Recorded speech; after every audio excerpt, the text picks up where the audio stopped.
Se o seu produtor rural ou seu futuro cliente fatura acima de R$ 56.000, ouve isso daqui.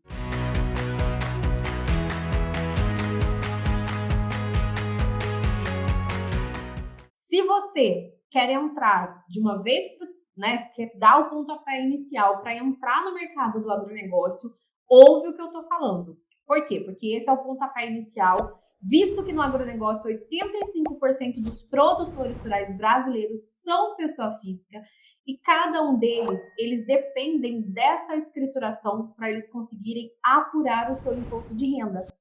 Então, sim, independente se você tiver cliente no LCDPR ou não, vocês precisam conhecer esses 5 passos que vão te trazer leveza e vocês vão ver que o LCDPR ele pode ser muito mais simples e lucrativo do que vocês imaginam. Primeiro passo, ter uma conta bancária segregada. Vocês viram que a gente tem que entregar para a Receita Federal a nossa conta bancária do produtor rural, no caso? Quando a gente fala de PJ e PF, o princípio da entidade, muitas das vezes não é seguido. Aí a gente está falando de uma conta corrente de pessoa jurídica, uma conta corrente de pessoa física. Pensa comigo num produtor rural que ele tem uma conta PF e uma conta PF. Primeiro ponto, né, o primeiro item que a gente precisa entregar, mostrar para o produtor rural é a importância de ter essa conta segregada. Uma conta para atividade rural, uma conta para as despesas da vida pessoal do produtor rural. Segundo passo, instituir uma gestão financeira. Por quê? Porque vocês precisam da data de pagamento e a data de recebimento. É através onde vocês conseguem oferecer, inclusive ser remunerados pela gestão financeira, para vocês conseguirem escriturar o livro caixa de maneira mensal, de maneira recorrente, de maneira que agregue uma experiência de valor para o produtor rural. Outro item, escrituração do LCDPR mensalmente. Não dá para escriturar uma vez ao ano. Se você deixar para o ano que vem, em abril, escriturar, tem duas coisas que vai acontecer, tá? Se você não seguir os passos que eu estou falando para você, vai acontecer duas coisas com você. Primeiro item, você vai escriturar fatos passados. Você não vai conseguir entregar para o produtor rural uma experiência de valor, porque você não vai poder mudar nada na vida tributária dele. Você não vai conseguir reduzir carga tributária lá em abril, sendo que hoje a gente está num mundo de nota fiscal eletrônica que você não consegue mais emitir nota esse ano, né? Porque já está em abril. Então, o primeiro fato é que você não vai oferecer uma experiência de valor para o produtor rural. O segundo item é que nós temos 24 horas. Eu tenho 24 horas. Se alguém aqui tiver mais do que 24 horas, se tiver 48, empresta um pouco para mim, porque para mim falta horas. Tá? Então a gente tem um tempo finito. Nós temos 24 horas.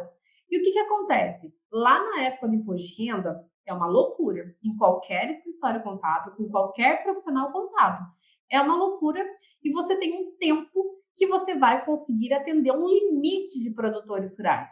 Quando você leva essa escrituração mensalmente, quem já é cliente, quem já é seu cliente, levei mensalmente. Quando chegar na época do imposto de renda, o que vai acontecer com você? Você traz mais clientes para a base. Aqueles clientes que deixaram para a última hora. Naquele primeiro ano, eles vão entregar de maneira anual e você vai fazer o mesmo processo, transformando ele em mensais. Tá? Então, são esses dois itens que a gente precisa se atentar para que a gente consiga trazer esses clientes para o mensal. Quarto ponto, quarto passo importantíssimo é o que? Monitoramento e arquivo de documentos. Isso torna o nosso dia a dia, o nosso trabalho como contador mais ágil. A gente ter um software, né? E hoje existem softwares gratuitos que fazem isso. Não é nem um quesito financeiro, a gente consegue começar com softwares gratuitos. Eu trabalhei com softwares gratuitos por vários anos, tá? Então não é meses, é vários anos eu trabalhei com software gratuito, até eu conseguir pagar um software que de fato conseguisse fazer isso tudo mais automatizado. Monitoramento e arquivo de documentos, boa parte deles em nuvem. Por quê? Porque a gente não precisa depender do produtor rural trazer todas as notas. Né? Então, ele mesmo, o próprio software já vai fazer esse monitoramento, esse arquivo de documentos. Outro item, dossiê de áreas exploradas. Lembra que eu falei da importância da gente ter toda a documentação em dia? Então, isso daqui, esse dossiê vai facilitar a vida de vocês. E através de checklist do que é que você precisa ter, você consegue fazer esse dossiê e você consegue chegar no LCDPR de uma maneira onde você já tenha em mãos todas as informações. E agora, o sexto passo, não eram 5? Sim, mas eu trouxe aqui o sexto passo, que é importante, que é vocês dominarem as técnicas para conseguir estabelecer processos e checklists. Lembra que teve um aluno aqui, teve uma pessoa no decorrer da live que falou que ficava muito em dúvida sobre quais eram as despesas dedutíveis.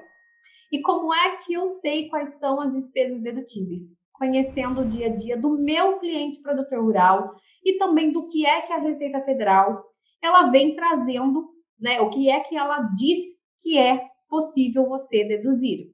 Então, pensando nisso, o que acontece? A gente precisa desse domínio dessas informações.